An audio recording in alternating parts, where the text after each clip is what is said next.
hombres y mujeres del mundo.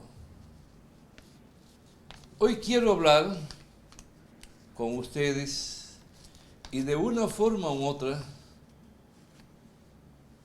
voy a involucrar el presidente de la República, pero jamás para decir cosas malas, no, sino para ver cómo entre todos vamos tomando conciencia y entre todos nos ayudamos a definir bien cada accionar de nuestra vida.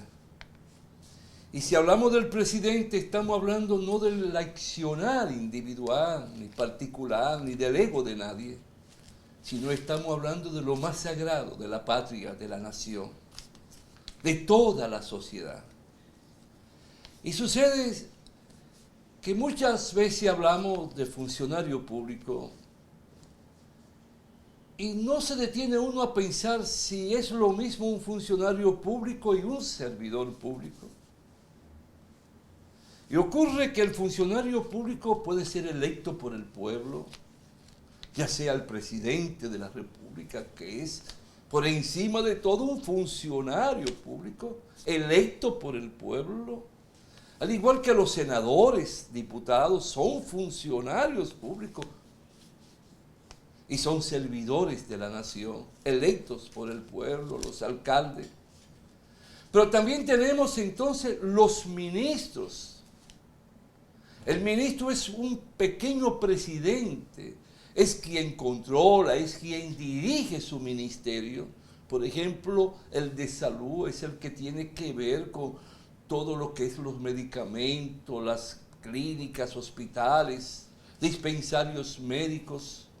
Es el que tiene que preocuparse por un plan de nación que guarde relación, cómo se va a dar seguimiento a toda la política, la cultura, la nomenclatura de protección de la salud de un pueblo.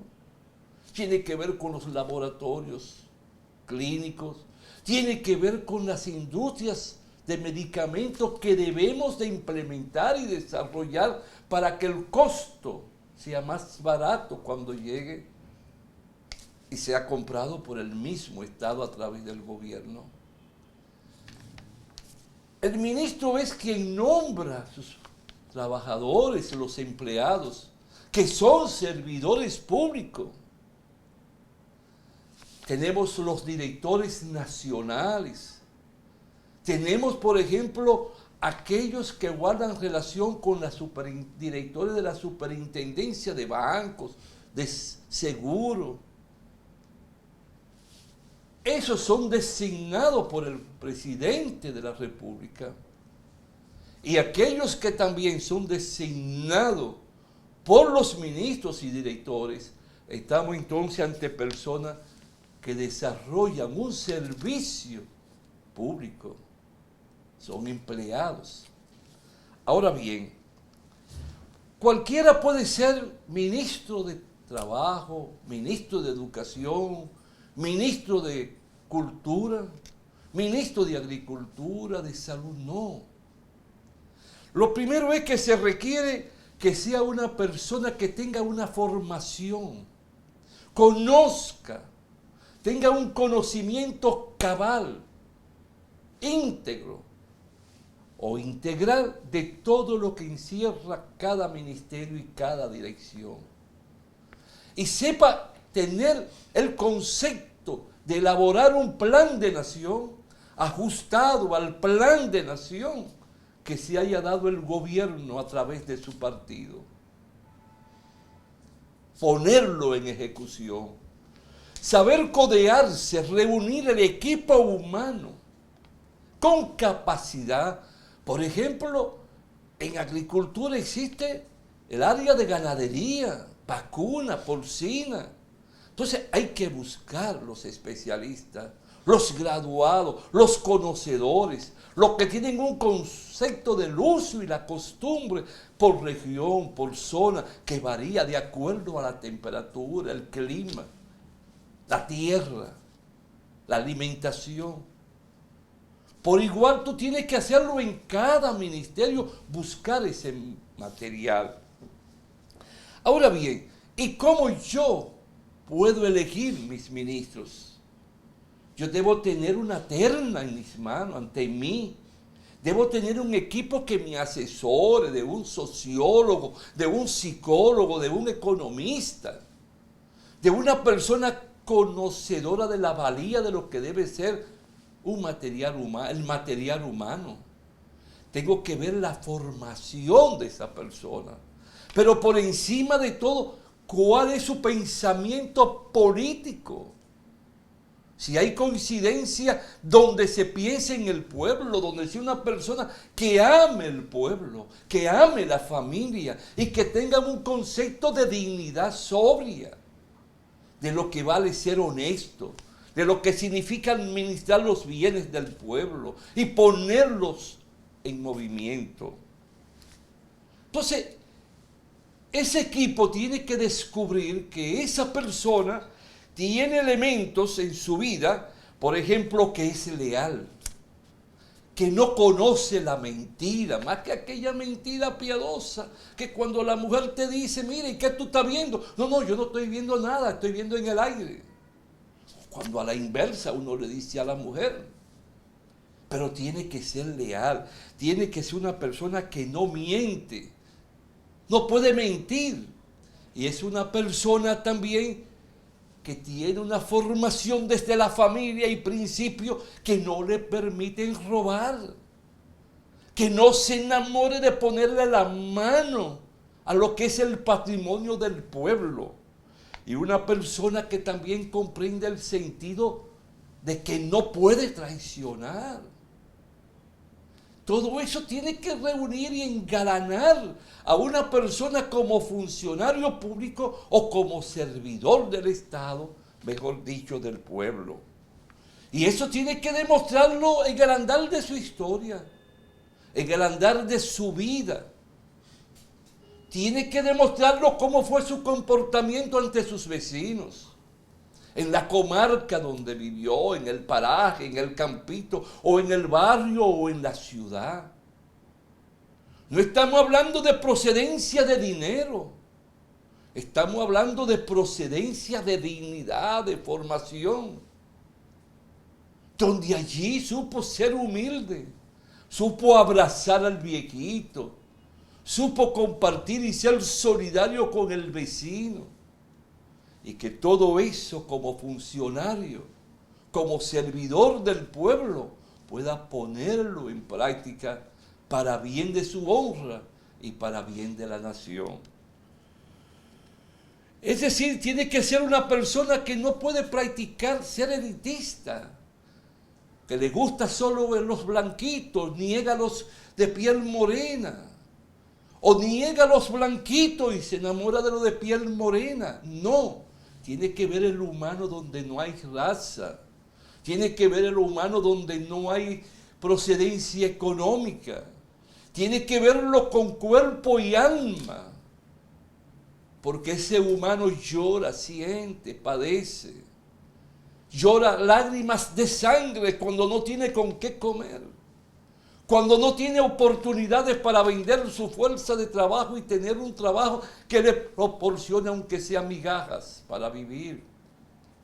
Porque tiene su niña, tiene su niño y los ve morir porque no tienen leche. Lo ven morir porque no tienen asistencia médica. ¿O tú crees que eso no ocurre en nuestro país? ¿Tú crees que ya todo eso desapareció porque hay millones de carros en las calles y en las carreteras? ¿Y tú crees que todo eso desapareció porque las casas están bien pintaditas? Y por dentro, ¿cómo está la casa? ¿Cómo están los muebles? Tú no me puedes decir que hay muchas familias que los muebles están rotos y la casa está bonita por fuera. Entonces, todo eso no se puede ser ni racista, porque tiene que verlo a todo por igual.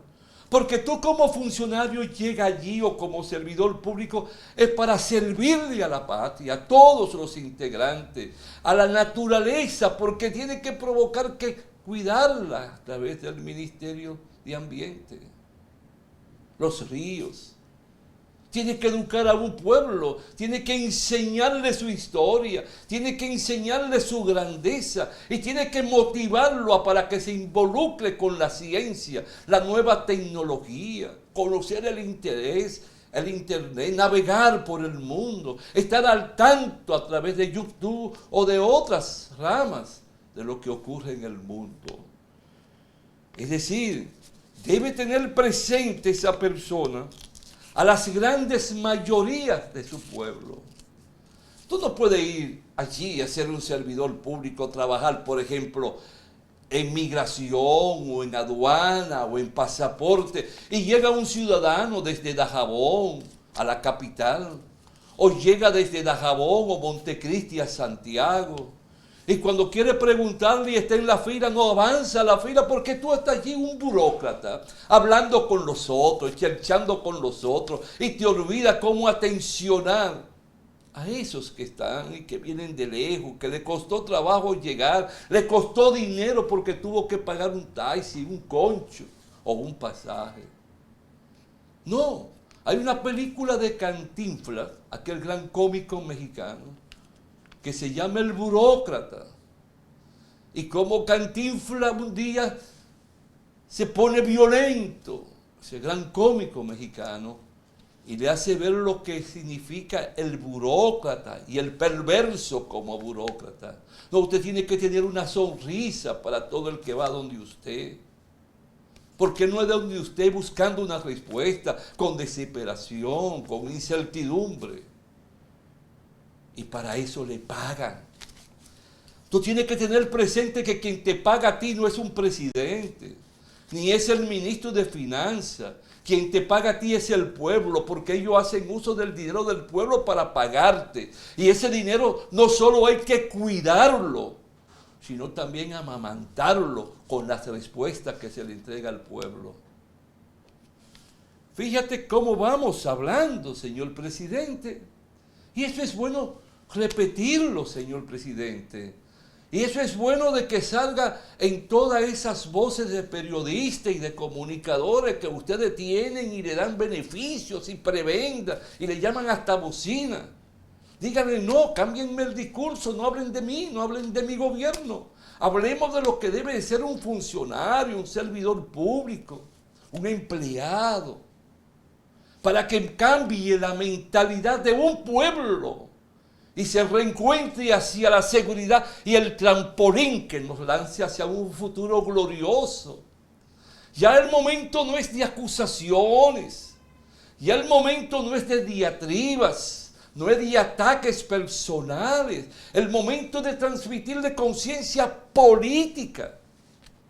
Y por eso cada ministro tiene que tener una formación política, un concepto del Estado, de lo que es el Estado y para qué es el Estado.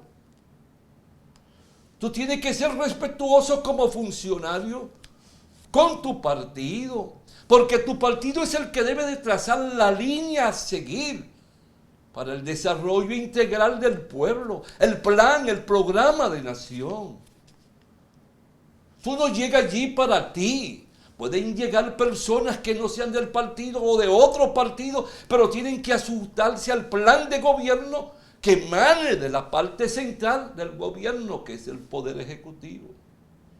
Y cada funcionario debe de jugar su papel.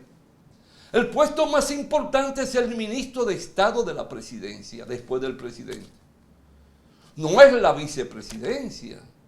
Es el ministro de Estado, porque ese es el jefe del gabinete. Y si tuviera un concepto, señor presidente, el ministro de Estado de la presidencia, quien sea y quien ocupe en cualquier momento, tendría conciencia y pasaría a comprender que su deber es fiscalizar todos los ministerios y cada dirección y ver quién se rige por el plan y qué le está dando y cómo le está dando seguimiento al plan de nación. Eso debe de ponerse en práctica. Y esos funcionarios deben de hablar con el pueblo, señor presidente. Deben de dirigirse a la nación por lo menos cada 3 meses para dar un informe de los ingresos, egresos y cómo va el plan de nación. y haciéndole ver que vamos avanzando, integrar al pueblo, al Estado, a la política de Estado, señor presidente, que pueda ceñirse a ese plan de nación que usted con su equipo haya elaborado, si lo han elaborado. Es decir, tenemos que aprender a rendir cuentas. Yo recuerdo, señor presidente, para el 1963, teniendo a lo solo 15 años, o unos 17 años, mejor dicho, hubo un señor que fue presidente, un señor de cabeza blanca, un señor ya que se notaba como una edad. Y ese hombre fue presidente y le hablaba todos los días casi al pueblo. Salía al pueblo, a abrazarse con el pueblo, a conversar con el pueblo, a sonreír con el pueblo, a llorar con el pueblo. Pero fíjese qué desgracia. A usted, que no es una desgracia, le han permitido 4 años, más 4 años. Y aquel señor que hablaba con su pueblo, que se entregaba al pueblo, que al primer corrupto lo denunció ante el pueblo por televisión y radio, y ahí mismo lo canceló, señor presidente. Y dijo después, todo queda ahora en manos del Poder Judicial. Ese hombre de cabello blanco solo duró 7 meses, porque los poderosos, la iglesia, no lo permitieron, porque creyó en la igualdad de los hijos, porque creyó en el derecho de los campesinos, porque creyó en los sindicatos para los trabajadores. Y por desgracia, ni usted ni los otros presidentes que siguieron a ese, que no le permitieron, no le hablan y nunca le hablaron al pueblo de eso. Pero yo le pido, háblele al pueblo de sus derechos, de cómo debe de accionar en las reivindicaciones de sus derechos, señor presidente. Y usted verá cómo usted será recordado, como recuerdo yo, aquel que murió a los 90 y pico de años, aquel que se llenó de gloria y le dio gloria a su país, porque fue fantástico en el género del cuento, fue fantástico en las novelas y fue fantástico en los análisis económicos y sociales de su pueblo. Entonces, señor presidente, hay que ser cuidadoso de nombrar. El día pasado estuve escuchando que iba a nombrar a determinada persona en un ministerio de cultura. El hecho de que usted sea un cómico, no, usted no, de una persona tal, sea cómico, o sea un presentador de televisión, o tenga grandes programas millonarios, pero no quiere decir que tenga formación política. No quiere decir que sepa cómo funciona el aparato del Estado y cuál es la responsabilidad del Estado. Y usted cuenta a su lado con grandes intelectuales, interligado a la cultura, interligado a lo que es el teatro, lo que es el mundo de la música, de personas que han vivido y que han sido militantes de partidos políticos, del suyo, de lo que fue el PRD que usted arrastraron. Se busque ese material humano. Está ahí, con formación política y con capacidad, y muchos que son honrados y dignos, que aman su pueblo. Con todo esto, por último quiero decirle, un funcionario público tiene que ser austero. No es aquel que crea que porque lo nombren ministro o director nacional, o sea, un empleado, un subministro o viceministro, eso le da para coger una tarjeta que le dan y comenzar a gastar los cuartos como si no fuera de nadie. Son del pueblo ese dinero. Yo no puedo irme a un restaurante con la familia y con invitados. No, a gastar a costa del pueblo. Tengo que pagarlo de mi sueldo. Ahora, si me llegó una delegación internacional, si tengo un compromiso que tengo que invitar por cortesía política, ya eso es otra cosa. Pero no para ir a vivir, tomar botella de vino que me cuesten 18,000, 12,000, 30,000 pesos. No, no. Ni pedir el mejor whisky. No. Una copa de vino para comer, a lo sumo. y del que tenga un precio también moderado, porque ese dinero no es mío. Ese dinero también tiene que sobrar para comprar pizza, comprar inyecciones, comprar medicamentos, comprar jeringas, hacer pupitres, comprar tractores, trilladoras, construir hospitales. Entonces, tengo que ser una persona que tengo que ceñirme. Ser una persona con mucha humildad, no que el puesto me llene de soberbia ni de engreimiento. He querido hacer este comentario, he querido involucrarme en estas palabras de este sujeto, solo con el interés de ver cómo nosotros vamos aprendiendo a comprender qué significa ser funcionario público y qué significa ser un servidor de la administración pública. Ojalá que tú me comprendas y un día te sientes y me vea en YouTube o donde sea, Instagram, y pueda volver a ver si lo que estoy diciendo vale o no vale la pena darle importancia. Hasta la próxima, si Dios quiere, hombres y mujeres del mundo.